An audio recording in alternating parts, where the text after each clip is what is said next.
Are you the quantum mechanics?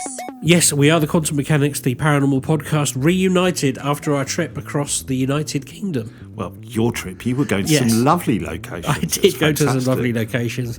I met some lovely people. Ingi, you'll be hearing more of later. Who was great, by the way. She was good, and I really want to do some more about fairies, but I was so excited because you remember you did your article about communities of people who can see in the future and it's just accepted. As I went there, that was something that was very prevalent and lots of people were talking about it. Ingi told me about it, lots of other people told me about it as well. So there was way more to it than just the lore of what I was expecting. But yes, my goodness, what a beautiful, wonderful place it was. And what a great job you did as well. I mean, last week as well, the Ingi interview and the stories, I just loved. It was amazing. It's nice, though, to be back in the studio together. I've missed you, Ben. Oh, thank you. I miss you too. It isn't the same doing it by yourself. I was trying to record those things sort of in Airbnb houses whilst trying to ignore the siren call of the little nibs of whiskey that I'd brought back from the various distilleries. It's quite hard. Oh, it's a tough life. It's a very tough life. First world problem. It is. Yes, but now, look, let's get back into the format of how we normally do things. What are we doing? Can I muster up a segue? Yes. Not recording the podcast with you was a little bit alien. I see. And that's what we're going to talk about today, but got a slightly different angle. I mean, we've discussed on the podcast many times the idea of alien encounters and abductions, if true, how somehow they're connected to some hybridization program. Yes. Potentially, in some way, paving the way for extraterrestrials to colonize Earth seems to be the big theory, right? Right, yeah. We've also talked about panspermia, the concept that life on this planet originated from the stars, with, I guess, the building blocks for life on Earth coming here on meteoroids or asteroids or things like that. And target reference, that's how Pan's people came to be about. Is that really? No. Oh, damn, I'm so gullible. I will believe anything.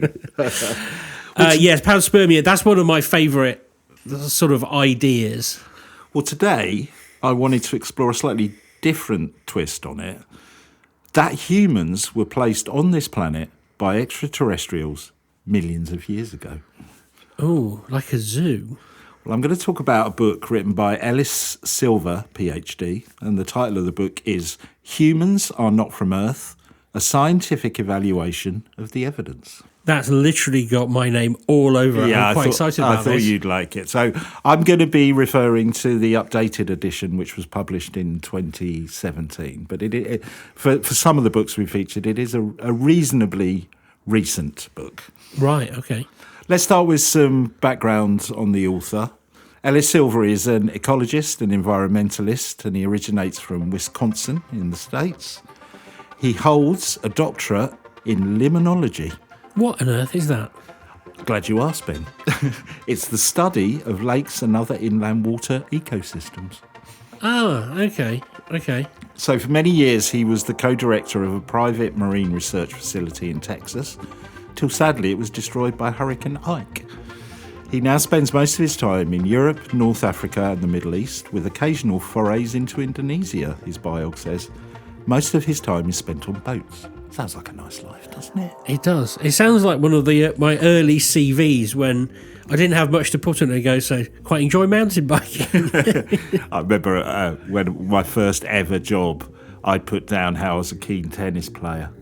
And after about 2 weeks, the boss said, you've been playing tennis recently? And I'd completely forgotten I put it, and I just went, I really hate tennis. He said, well, that's interesting. Put it on your CV. I'm like, oh, God. Of all the things. I know, it was really weird. Anyway, let's get back to Ellis. He's passionate about cleaning up the world's oceans. That's probably why he spends a lot of time on them. Not only from plastics, but from other chemical pollutants too. He loves wind turbines. He calls them modern sculptures, but hates solar panels. Doesn't say why. Fascinated by our human origins, he's amassed a wealth of evidence, which he says proves we couldn't have possibly have evolved on Earth.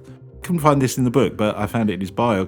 He had the privilege of meeting one extraterrestrial and one alien-human hybrid, neither of which he expected to meet, and he curses his luck that he didn't have a camera with him at the time. Yeah, I mean, Okay, well, I guess we'll get on to how he knew, but how did he know? No, I couldn't find anything more about Oh. that story apart from that, but I thought it was good.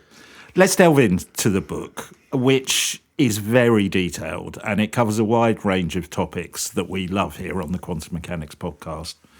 I'll only be covering a small portion of the book. I'll put links to the book in the show notes so you can go and see it and check it out for yourself, because I literally am just going to skim the surface of this thing. Now, it's fair to say that the author, Ellis Silver, explores a number of routes for how human life might have evolved on Earth, from God through to panspermia. But I think it's also fair to say, Ben, that he has a preferred theory, that we were brought here millions of years ago from a distant planet to live here and develop here. By other people that look like us, or by an advanced race that manufactured us, or By the same alien race that we are related to. oh, right, okay. Over the millennia, through hybridization or modifying our DNA, we've tried to adapt to what is for us an alien environment. Ben, you and me and all the humans listening to this podcast were originally extraterrestrials. Well, that pleases me deeply. Yeah. But, well, okay, so what brings him to this conclusion? Yeah, let's have a look at some of the foundation for this. Let's start, interestingly enough, with the sun. Scientists tell us the following things are true, says the author.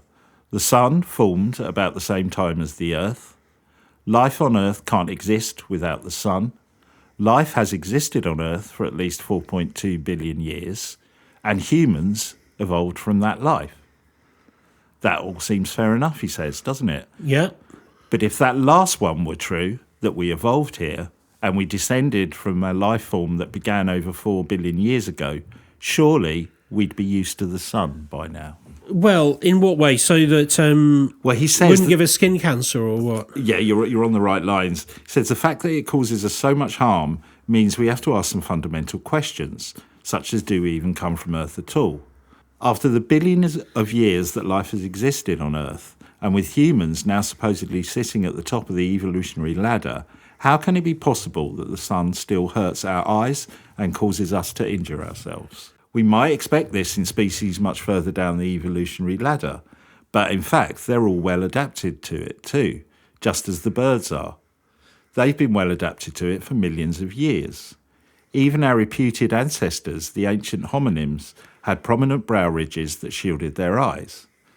The fact that we don't have them now makes no sense if we came from Earth. The only plausible explanation is that we only arrived here comparatively recently and we haven't had time to adapt to this type of sun yet. Is that completely true? Are monkeys completely adapted to the sun? It's a good point you've said that, and I'm going to come on to something. Bothered me is probably a strong word, but I kept thinking about while I was reading the evidence of our alien ancestors. So yes, we'll come on to that now. He does talk about other animals like birds having the translucent third eyelid, another word I can never take, nictitating membrane, which I've struggled with on the podcast before. So that's the one that kind of covers your eyes. Yes. Dogs have them, don't they? They do. To stop them getting scratched and stuff. Now, what I like about the author, actually, he does try and highlight arguments against his theories, but I kept thinking his responses to those tend to be from a kind of unconscious bias, if you know what I mean. So, for example, he says humans have the remnants of this membrane and we seem to have lost it. The author's conclusion, and I quote, "Indeed, we did lose this membrane, but that would have been when we were back on our home planet. How we came to lose them is a bit of a mystery," he says.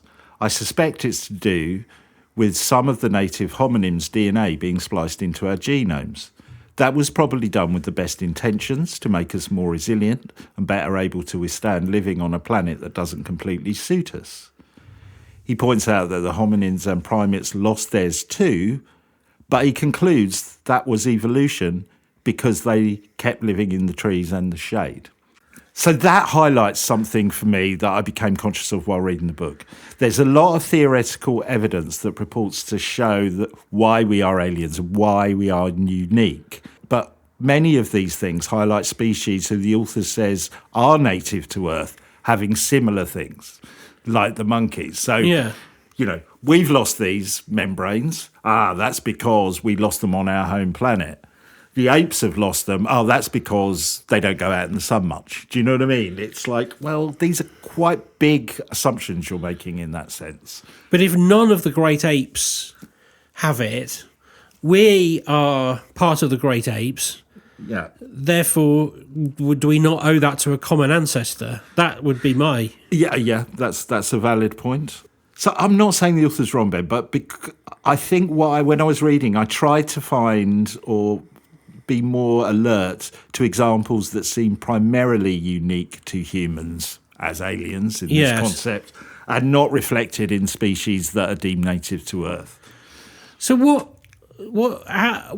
got him onto this idea that humans aren't native? What first sparked his idea? Does he give you a clue? Not really. It's just I think when he's looked into the subject, he's just gone, well, that's weird, that's weird, that's weird. And I guess because of his background, he's explored it further with his knowledge of other, ecosystems and stuff like that. Also, I think there's a lot of motivation and it's been a mystery in some ways for science for a while. He's a bit obsessed with the missing link, and this feeling that the missing link is either some kind of hybridization or the fact that we were just dropped off here and suddenly appeared. Reminded me, we had similar conversations when we talked about octopuses, didn't we, of just appearing. Yes. Yeah, it's that kind of argument, I think, that got him interested in this. Okay. So what other data has he collected which sort of points in this direction? Well, I think a good example that seems at least more unique to us is that the sun damages our skin. UV light is harmful in several ways, the author says. As well as causing cataracts, it is also believed to be one of the leading causes of skin cancer, and it dries and shrivels up our skin, making us look old before our time. All other creatures on Earth, he says, apart from those we've modified through selective breeding, have thick body hair, thick skin or scales, or they live underground or underwater, or they only come out at night. That limits their exposure to UV, meaning that they avoid most of these problems. Humans are the only exception. If we go outside, we have to wear clothes, not only to keep us warm, but to avoid exposing ourselves to too much damaging UV light. Many animals get skin cancer, he says, but the highest incidences in those that have been altered by man. So Silver says the reason for our lack of resistance to UV is, it's kind of obvious one, if you follow his line of thought, our original home planet must have been constantly and comfortably warm, with day and night temperatures both about the same. That might be because the thick cloud cover prevents heat loss at night, because the ground absorbs heat during the day and radiates it at night, because the planet maybe has a binary suns, so it never gets cold or dark, or maybe because the planetary crust is thin and heat from the core radiates through. Right, okay. I mean, as you were going through that, I was thinking of the hippopotamus, which can manufacture its own, and does manufacture its own sunscreen. Right. And that seems like a good evolutionary path to go down, because obviously they have acres and acres of skin, and they enjoy wallowing in the sunlight whilst their lower halves are in the water. So that makes sense. Yeah, and it does tie into his argument of, if we've been around roughly or had the same development time as a hippopotamus and we're the top of the chain and sun damages our skin, why have we not evolved that as well? That sounds like the finest Victorian insult. Sir, you're as evolved as a hippopotamus. And you have the sunscreen to boot. I'm still struggling with...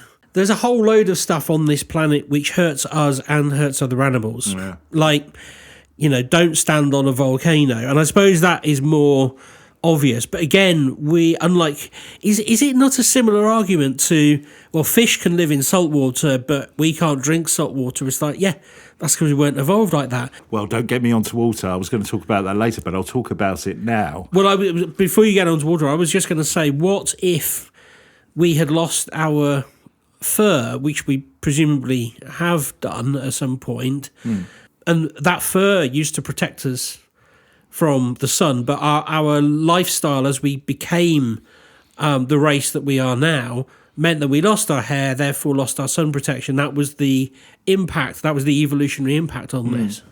I guess his counter would be, then we would have developed something else to take its place. Well, with just clothes and sunscreen. Yeah. That's right. I mean, I'm not putting him down, but I think these are all valid points, Ben, definitely. Let's look at some other parts of the alien origination argument. I'll come back to water in a bit, actually.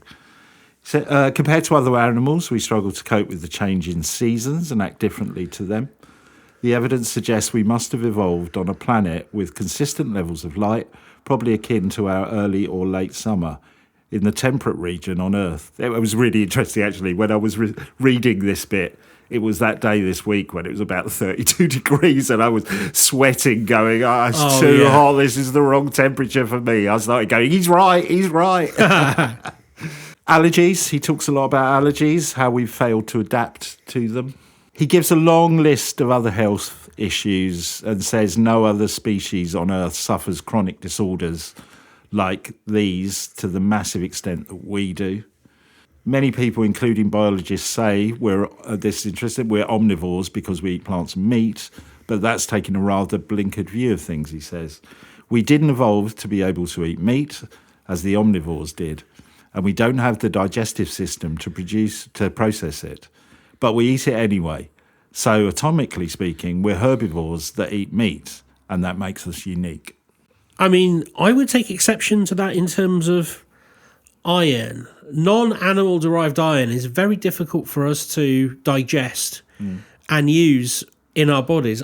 I know this from having had a visit to the doctor recently, being told that I need an iron supplement. Yeah, I think you're onto something there, because again, there's a lot of detail that I'm not covering here. I think there's some stuff in the book about iron and other minerals, vitamin D, which I think is connected to iron, actually. His argument is we need those supplements because we can't get it naturally, because the food on our home planet would have given us it naturally, which is possibly why we sought out meat in the first place. Okay, so he's backwards engineering the fact we eat a steak, which means we don't need an iron supplement because our natural diet is unavailable to us and we're substituting in steak. Yeah. Okay. I mean, he doesn't say that literally, but that's the implication. Yeah, okay. He says, just as we can't safely eat raw meat, we can't also drink from impure water sources, even though they present no problem to any other species. He's going through a lot of things we can't do. I'm looking for a superpower. You know, if we come from an alien species. Well, I guess that's our technologically advancement. Yes, okay. Right? Despite millions of years of supposed evolution on Earth, millions of people have potentially lethal intolerance to things like wheat, gluten, cow's milk, or more specifically, lactose it contains, eggs, yeast, nuts, and more. If we evolved here, that doesn't make any kind of sense. Yeah. That's true. Although perhaps increasingly refined diets have sort of forced it upon us. I mean, we know all too well that our dogs can be allergic to chicken. And that is probably because they are too interbred as a species. I imagine wolves could wolf down a chicken. He makes that point, actually. Oh, does he? Right. He says domesticated animals and pets they're the exception, like us, in a way. Yeah, okay. Whereas a wolf can, but, dogs have more limitations because of the selective breeding or, I guess a kind of hybridization, you could argue. Yeah. I never knew this fact. We're the only creatures on Earth that enjoy eating spicy food. No one knows why. Okay. Yes. Because I presume it is spicy to make us stop us eating it. But yeah, okay. So monkeys don't try and eat. I suppose they don't go and eat chilies, do they? No, I'm sure animals do eat chilies, but yeah. Okay. Apparently, we're the only creatures on Earth when we're pregnant suffer from morning sickness. That does seem like a bad design of nature, that. Yeah, it's weird. He also lays back problems that we suffer. He links it to us having to cope with a gravity that is different to our original homeworld. Yeah, okay, yeah. That's my excuse when I go see the doctor and get on the scales. Honestly, doctor, the gravity from where I come from. Yeah, that's all we're back. I'm a size small. Yeah, I mean, he estimates that the Earth's gravity is probably about 5% lower than our home planet, but some scientists believe the Earth's gravity is 20 to 40% too high for us as humans. As a result, we feel heavy, cumbersome, uncomfortable and unhappy, and we can seriously injure ourselves if we fall over. If the Earth's gravity was only 60% of what it is now, we wouldn't have any of these issues. We'd not only fall over less frequently, but we'd do it without causing ourselves any significant injuries, just like most other creatures on Earth. I could buy that. I mean, at one point, if he was sitting across from me, I might bring up the panda, Yes, an animal that appears good to be point. so ill-equipped Yes. for life, it has to have humans look after it at every turn. It's funny you say it because, you know, a lot of the things I read in the book, and maybe it's a little unfair, I kept thinking about the cuckoo having its young raised by another type of bird. You know, it's not unique. There are other birds and other species that do it. But you could make the argument, couldn't you? Because they don't bring up their young, they must be alien. Right, yeah. That's a very good point, yes. Yeah. I wonder how they evolved, though. I have to say, like, we won't spend any time on this, but the first bird to go, I've got a brilliant idea. Yeah. I was going to stick this over there, and then I can go party. Yeah. They just go, they scream all the time. I've got to run around giving them food. Yeah. It would be on the front page of the Sun. The benefit shame of cuckoo. Yeah. Leaving sparrow to raise children alone. Yeah. He also says, unlike many other creatures, again, many others probably doing a heavy lifting here, we can't sense natural disasters ahead of time. Oh, that is a good one, yeah.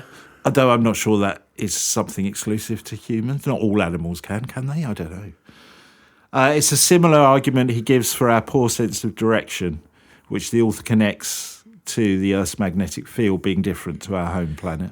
I can identify with that. I can't go anywhere unless the sat-nav tells me. I don't even know which direction I'm facing in half the time. You know, this sense of direction thing, which is connected to the magnetic field and being different to our home planet, again, though he points it out, many great apes don't have particularly good navigational skills either, which he does point out. But again, he then explains that away by saying, but it's because they don't stray far from their homes.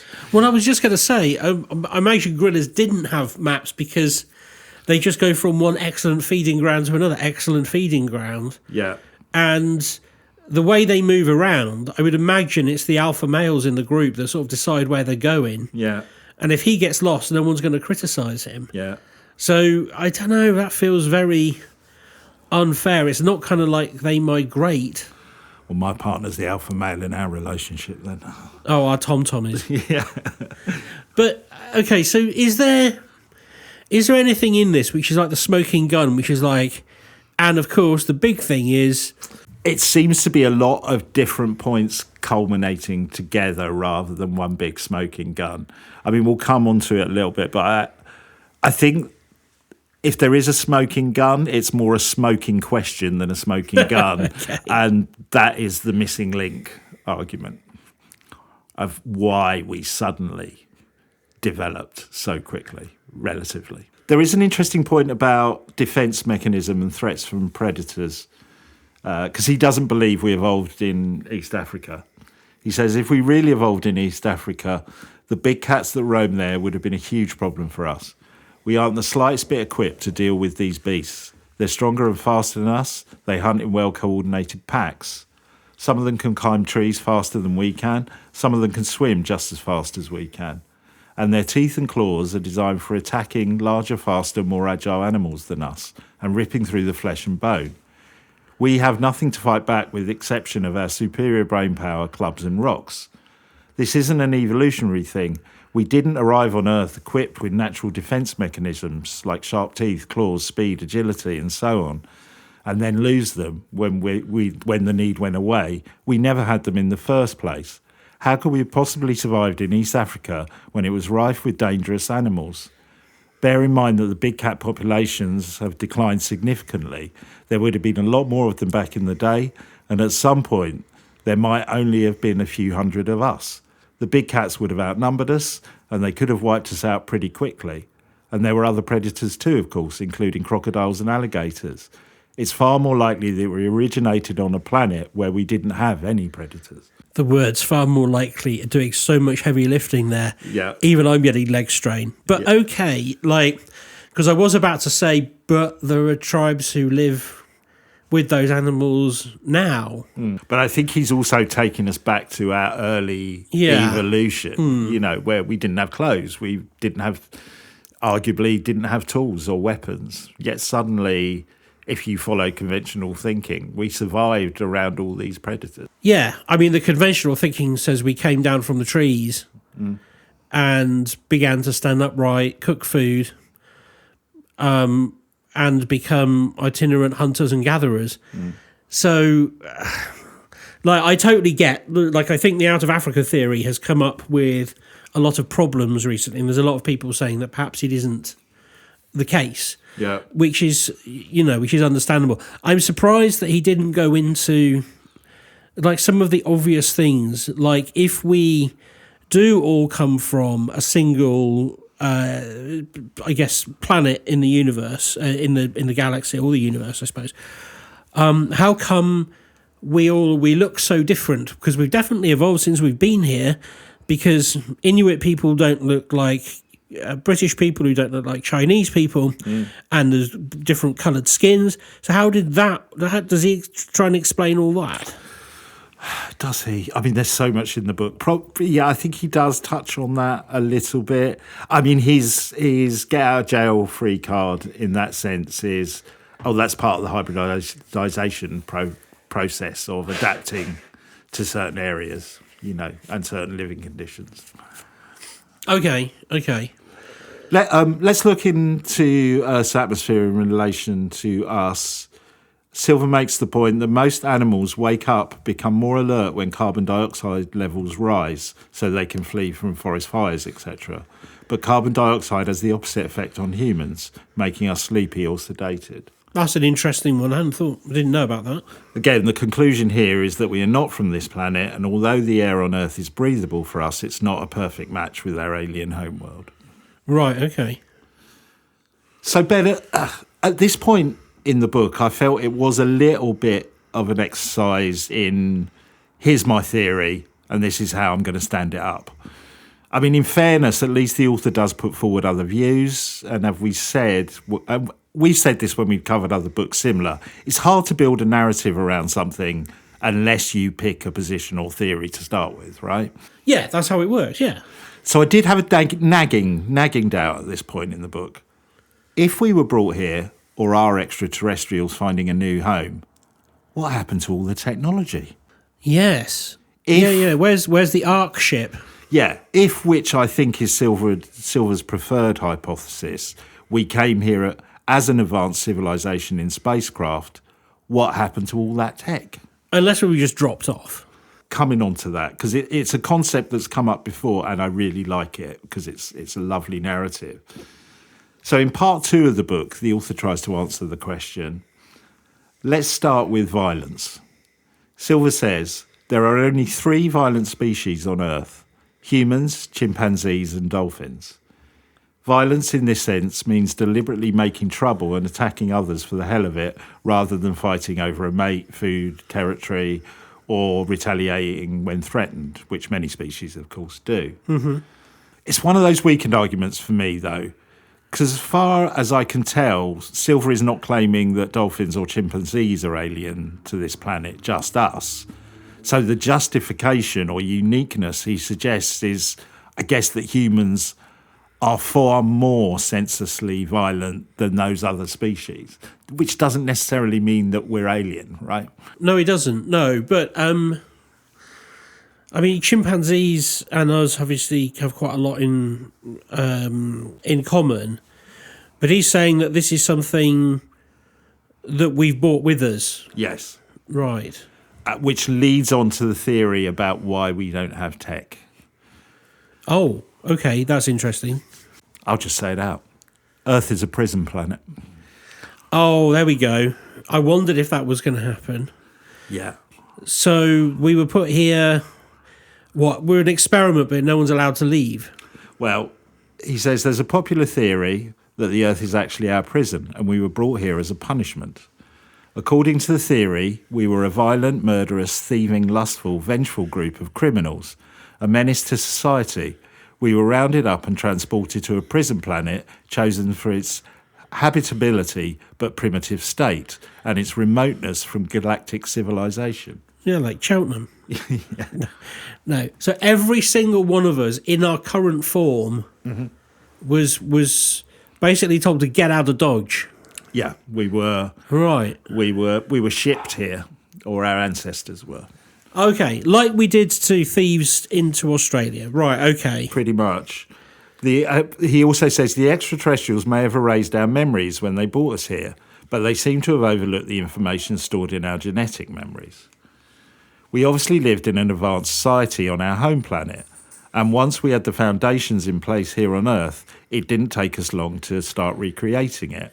So again, this is where we get this connection of why we're so different and advanced, quote unquote, to other animals on the planet and why we've had this rapid growth. Mm-hmm. So basically, yeah, Ben, you and I and the rest of human population are the descendants of extraterrestrial violent criminals. Well, that's nice. Why did they not kill us? Maybe it's against their moral principle. Why did they select such a lovely planet and go on then, you can go and mess that up? Well, he does talk a lot about our location in the galaxy. Just being, we're in quite, I didn't know this particularly, but we're in quite a nether region of the galaxy compared to other locations. So it's almost almost an Alcatraz thing. So he doesn't say this, but if you follow it through, if we developed to space travel, it would take us too long to go back and reap our revenge on the people who put us here in the first place. Sometimes we bump into things which are really the Hitchhiker's Douglas Adams narrative. Yeah. And this sounds like the people of cricket, yes, who were put in a time bubble so that they wouldn't go and conquer and destroy the other worlds around them. That does sounds very similar. I mean, this prison planet idea, he's not the first person to come up with that. No, and he doesn't claim that he is. And it is it's not an alluring concept, but it's an interesting concept to explore because it does explain so much. It even explains why UFOs are kept so secret, because once we know about those, hey, you found, maybe the keys to the door. Yeah, I mean, I love it as a concept because it kind of brings out the scriptwriter in me. Because like you said, it ticks off so many boxes, doesn't it? And so, as a narrative, it's an interesting narrative, and it explains away quite simply any issue you can almost come up with, doesn't it? Oh yeah, it does. Yeah, yeah. I mean, he said, he does go into a lot about, how violent and destructive we are, including we're the only species on Earth that changes and destroys its environment through its natural behaviour. We are the only species that recognise and understands that we're destroying the environment, yet continues to do so. So, Ben, arguably for us, and more importantly, I guess, for the indigenous beings of planet Earth, we kind of bought the worst of both worlds. Innate, violent and destructive behaviour, even though our memories were wiped, the genetic knowledge and brain capacity to thrive and advance rapidly at a much faster rate than native life on Earth. But from wherever we came from, we brought a love of spicy food, so there's always the chicken madras. There's always a chicken madras. He said, when the first hominins appeared on Earth about 5.8 million years ago, their brains were about the same size as a modern chimpanzee. They stayed that size for the next 5 million years. Something then triggered a massive growth spurt, beginning about 800,000 years ago and ending about 200,000 years ago. During that time, hominids' brains tripled in size and became much more complex. It's remarkable that the hominins' brains tripled in size in such a short period. If it had happened naturally via natural selection and evolution, it should have taken several million years. It looks as if they may have had some external help or interference. The extraterrestrials who brought us here might have manipulated their genomes too. Or perhaps they carried out their first hybridization experiments on the hominids before they tried them on us. Yeah, sort of doctors in a laboratory. How does he sort of see this playing out then? I mean, is this going to come to an end soon? Are our alien overlords looking over us at the moment? What's his vision? Yeah, he kind of gets there. I mean, there is. I've not covered it, but there's a whole raft of ufology history in the book, and not making the direct connection, but the implied connection that they're still watching over us, they're still interacting with us. It goes very deep state and, secret society running the world type stuff. So I've not included it because it's kind of well-trodden path for us. And it does take you off down a rabbit hole that I think I've written later, that just because there's a lot about Roswell and various bits, but just because aliens are, let's go with it, visiting us now or interfering with us now, that doesn't necessarily prove that they brought us here millions of years ago and dumped us on the planet because we're criminals. Do you know what I mean? They could be coming for other reasons. There's a lot in the book about DNA. I'm not going to go into it deeply. It's quite complex and detailed to get across on a podcast or anywhere. We've done an episode on the junk DNA. Yeah, he talks about the junk DNA and other bits. Basically, as a summary, it centres around anomalies in our DNA strands that were active now that seem dormant, some that seem unique to us. There's some stuff about blood anomalies, which I didn't know, that rhesus-positive blood is only found in humans. Hints that we have remnants of DNA that have been left over for when we were semi-aquatic. Babies having the natural ability to swim, stuff like that. I like this one, Ben. We are the only creatures on Earth that have chins. Yes. I mean, some of us have more than others, but we have chins. Yeah. I think I make up for my... Although... Wait, hang on, just a second. I call the bit under my dog's mouth his chin, but is that that's inaccurate? That's just the bottom of his jaw. To be honest, he didn't go into much detail about what his definition of a chin was. But I'm looking at him now. I suppose you could say that's the bottom of his jaw. Yeah. All the DNA stuff in the book Yes. is really about connecting it to a hybridization program, or, our genetic makeup has been changed to control us and allow us to survive on this alien planet.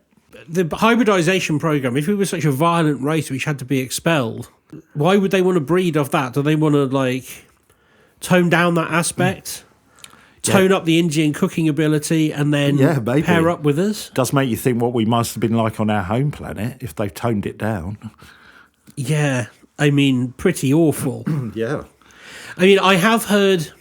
It's interesting how this plays in when we talk about how all the phenomena are connected. Whilst I was away, I was reading a book about reincarnation and this idea that this is one of the hardest places to incarnate on, if not the hardest. Right. And souls come through here for very particular reasons. The other place is, and this is based upon people being hypnotised and regressed and all of this other stuff, so you do have to take it with more than a grain of salt, but there are people who claim that they were incarnated on other worlds, and it was basically the whole thing was just like scones and cream all day, and Right. Other worlds where it's like, we just live in peace with the elephants, and they make beer, and we have a party every day.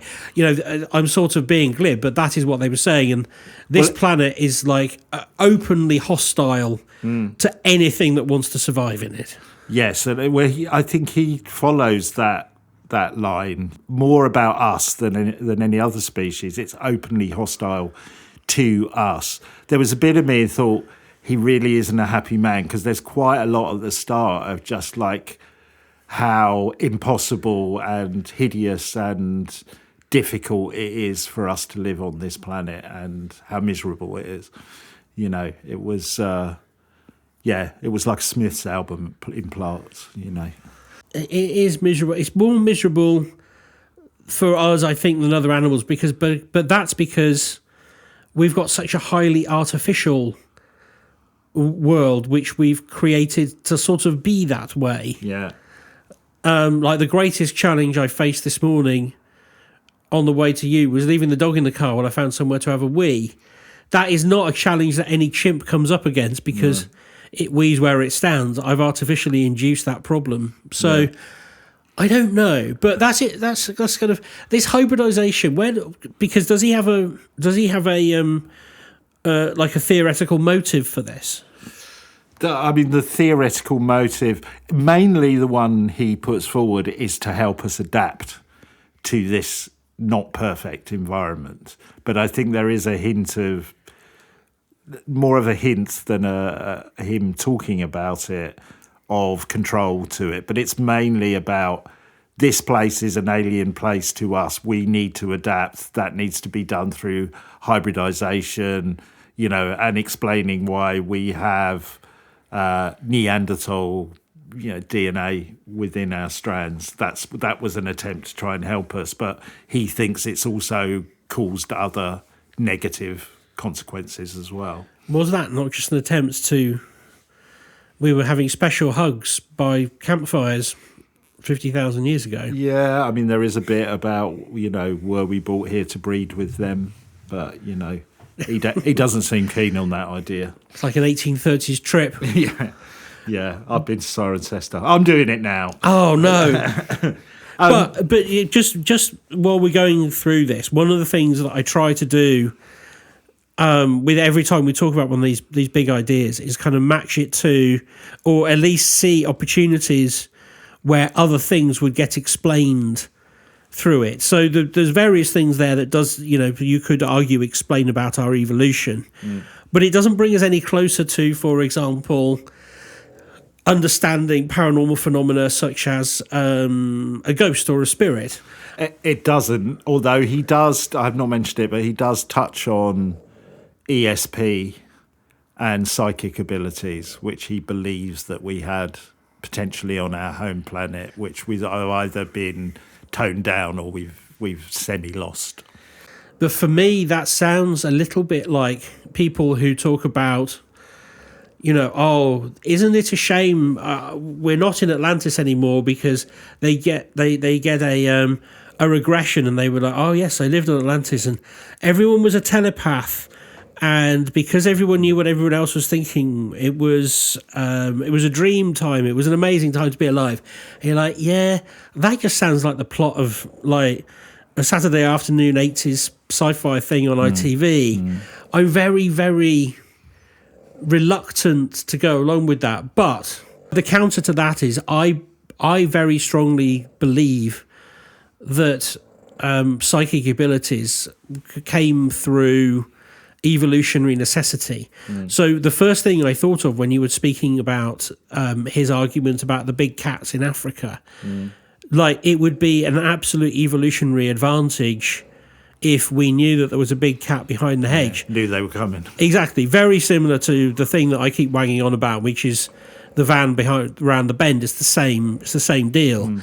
And to me, that makes sense. But in a way, that does tie into his argument, because his Africa argument was the conventional view can't be explained because all the cats would have killed us.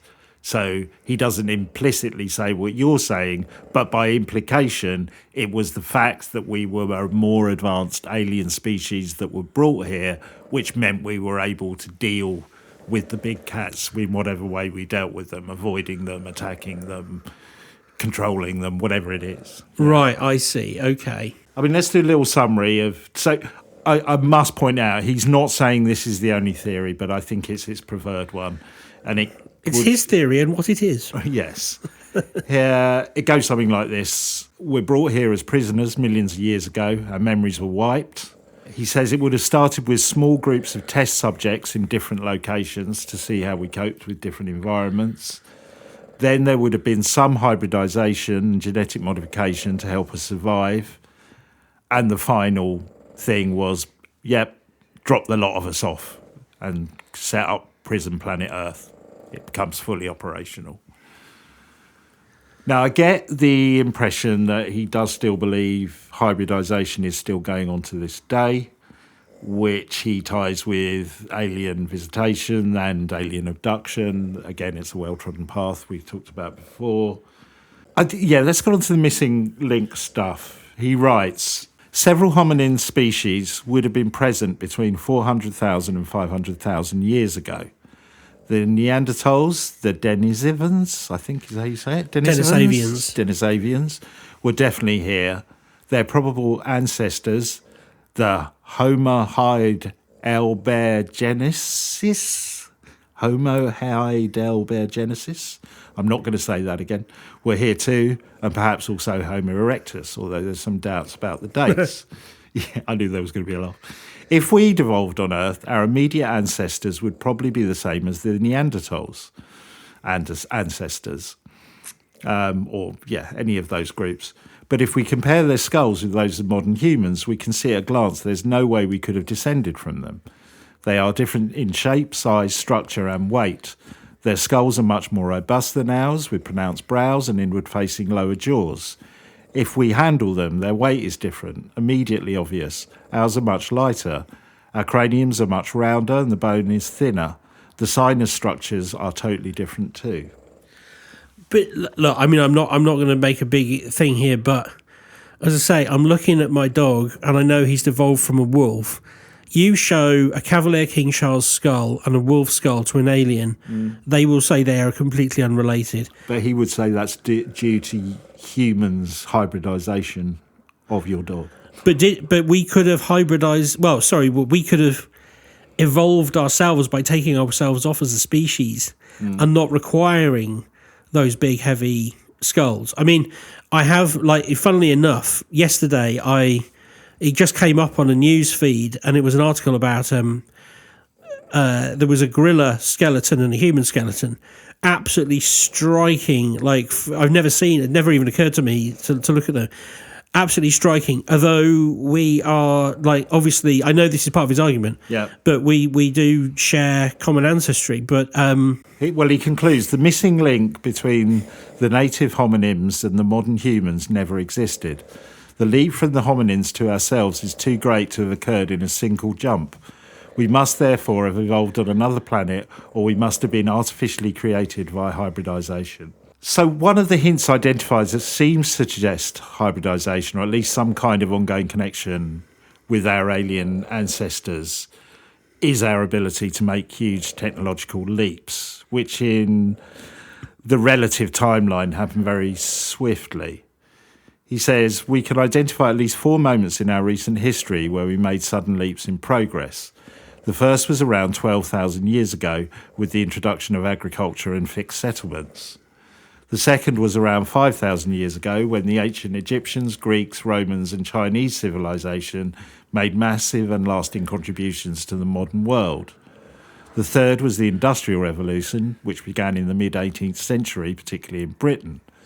The fourth seems to have followed the alleged UFO crash near Roswell, New Mexico, in 1947. Regardless of whether any UFO actually crashed at Roswell, a vast amount of new technology became available in the months and years that followed it. Many of the things should have taken decades to develop, yet there are no records of anyone having worked on them before they were made public. No one has ever admitted they were working on such things before the late 1940s, and there was no patterns of any sort of technology, not even classified ones. They all seem to come out of nowhere and all around the same time. The massive leaps in our progress may have occurred when the aliens who brought us here came back and gave us a nudge in the right direction, or perhaps more likely, a different alien race could have done it. We don't know why. There's a theory they might want our help in the battle with other species. And of course, there's the theory that the key to our rapid progress was already encoded in our genetic memory. It's a bit... he's bringing Roswell in. There's quite a lot about Roswell, again, which I didn't put in because we've covered quite a lot of Roswell. I do think it's an interesting point, that leap in technology.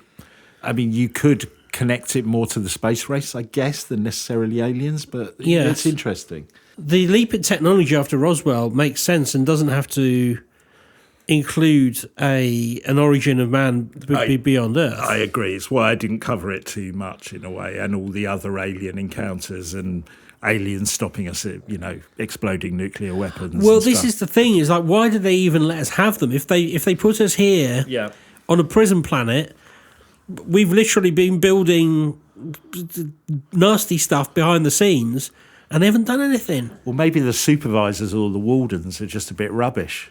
Ah, no, they're fine. Shit, what have they done now? Well, yeah, that would.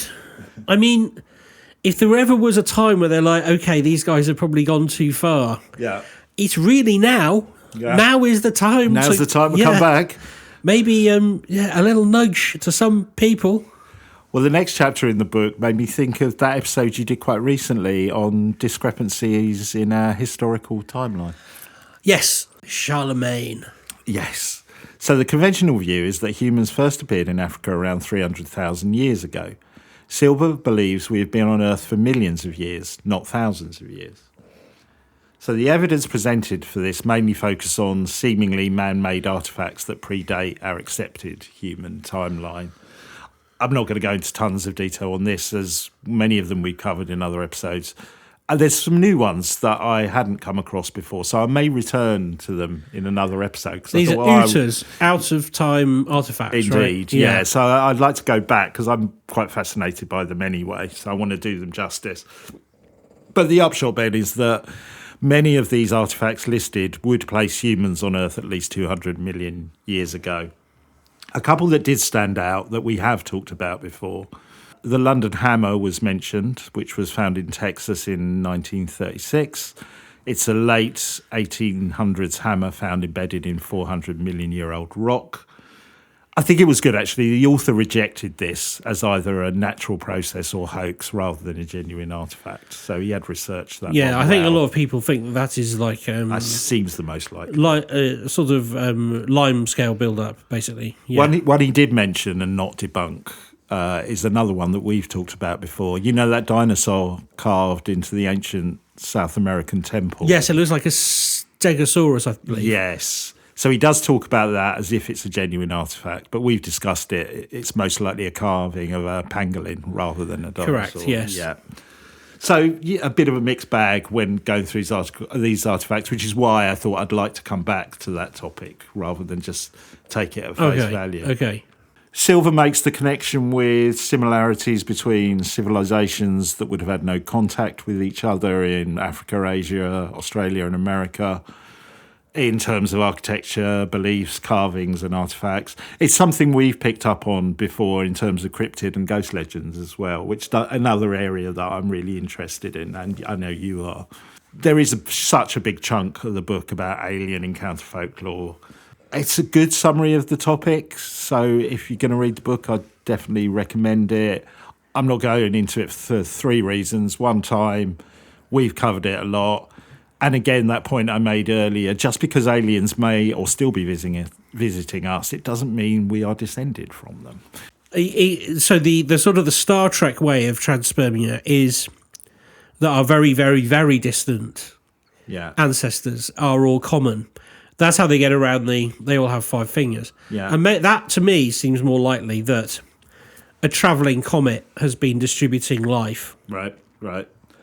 Well, as I said at the start of this, Ellis Silver does go into a lot of detail on other theories as to why we are here, from God, or did we evolve terrestrially, extraterrestrially, transdimensionally, talks about simulated reality. But as I said, I really feel the concept that we were placed here as aliens by aliens, and this is a prison planet, is his preferred theory. As a conclusion, I thought this passage of the book summed it up very well. There is a staggering amount of evidence that proves we don't belong here and we can't have evolved here. The massive evidence that proves we were present on Earth as fully evolved modern humans multiple times throughout history and prehistory, even before the ancient hominins evolved. The unexplained technology and astronomical knowledge that ancient people possessed, he goes into the Dogon quite a lot. Which yeah. The sudden leaps in our own technology progression and the testimonies of respected and trusted individuals who've confirmed all this, risking or even destroying their careers and reputations in doing so. There's a whole thing about how he's come across many scientists and people who don't want to speak out about this stuff for ruining their careers. The only logical conclusion, he says, is that we didn't evolve on Earth, but were brought here from another planet, not all at once, but in multiple stages throughout history. So, yeah, as I said, I've just skimmed the surface of this book. If it feels like your cup of tea, check the whole thing out. It's called Humans Are Not From Earth, a scientific evaluation of the evidence. The author is Ellis Silver. Paperbacks were going on Amazon for about $16.99. I liked it. I think it is a bit, I've got this idea and I'm going to stand it up. Not all of the facts wowed me as much as they could. It felt like a wealth of evidence, like you said, rather than a smoking gun. I loved that narrative of we were dumped here and it's a prison planet. It's sci-fi heaven, isn't it, that? It is. It sniffs a bit of Ringmakers of Saturn. It does. Yes, that I thought of Ringmakers while I was reading it. It's funny. I switched, and I don't know if you had it while you were reading Ringmakers of Saturn. For those who don't know, it's a book we covered a while ago, which is quite out there but very detailed and scientific. Ben covered it. That huge alien spacecrafts created the rings of Saturn and are still there. Yeah, they're hiding, hiding or something like that. There were times when I was like, yeah, this is going to be my ringmaker of Saturn. But then other times where I was going, it's interesting though, interesting. Yeah. Yeah, so I was switching the whole time. Yeah.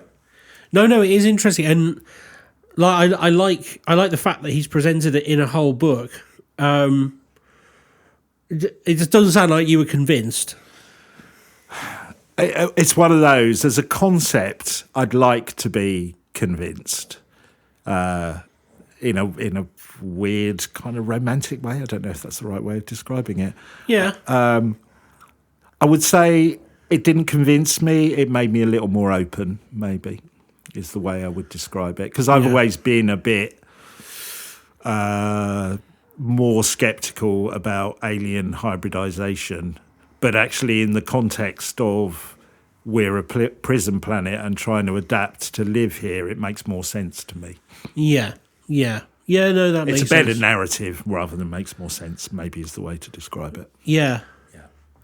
I think we'll have to... I liked it, though. I enjoyed reading it. I think we'll have to dig up some more prison planet theories, because there's quite a lot of different ones. And they do make for fascinating reading. I also like the fact that this edition of the book is what he did was take lots of the criticism and comments made by people online and responded to them in this book. So there's some of the stuff I talked about here is, oh yes, you make a good point, but here's what I think about it, which is a bit maybe coming back to that. Yes, he puts those theories in, but then it's like, well, no, it's like that because we've got a chin. You know what I mean? That's why there's a bit of that going on, in fairness to him, because he's trying to respond to critique of his theory, which I liked. It's quite an open way of doing it. Very good. Yeah. Well, what a lovely welcome back. Yeah. Do you feel like you're a criminal? Descended from? I mean, I feel like I could be enticed into criminal behaviour, but only really white collar crime. like maybe a bit of like manipulation of the income tax bill. Okay. Nothing that'll get me, into trouble with the aliens. Well, you've got an income tax audit coming up now, then. That's right. My name is Bill Payer. Yeah. I thought you were going to say, my name is Peter. Good. Well, I enjoyed reading it. I hope you enjoyed listening to it. Do if it is your cup of tea, go check it out, because I literally did cover. I was one of the early settlers. I haven't really gone through the whole time. There's like pages and pages of timelines of human history. But I am right in thinking if he says we've been here for at least 200 million years. Would we 300? Would we have been around with the dinosaurs? Is that what you're saying? 300 million years ago. Oh, you put me on the spot. I think that's the end of the Jurassic period. I think. Yeah. So I think certainly the early settlers or the early test subjects would have been around when the dinosaurs were around in his timeline. Oh, and there's a few lunatics in creationist circles who would say that was a thing. Yeah, indeed. Good. All right. Well, look, we will be back next week. You've got something for us next week, haven't you, Ben? I have. Strangely, it's not a million miles away from where you are. It's evidence for interplanetary nukes coming from a Harvard scientist, and some of the interesting stories and ideas that flow from that. Oh, I should let you know, there is a bit in this book about a nuclear explosion in India hundreds of millions of years ago. Ah, yes. You may be on that already. I know this one. There's a theory that it's left a radioactive carpet of ash in that part. Yeah, the evidence for that is Suspect. Suspect. Loose. But the evidence for otherworldly is more compelling. Cool. And we'll be back with that next time. So we're going to be doing a little bit of extra scooping. Our Patreon exclusive episode. So come and become a Patreon and join us there. Support us at patreon.com/TQM pod. Also, check out our lovely merchandise. We've been selling a few t-shirts and mugs and things like that. That helps support us as well. Links to our T-Mill store will be in the show notes if you fancy wearing a piece of the quantum mechanics. Good quality they are too. Yeah, they're nice. Yeah, I've been wearing mine a lot. Yeah, I wore a few on holiday. Yeah, they're good. Cool. All right, we'll see you next time. All right, take care. Goodbye. Bye.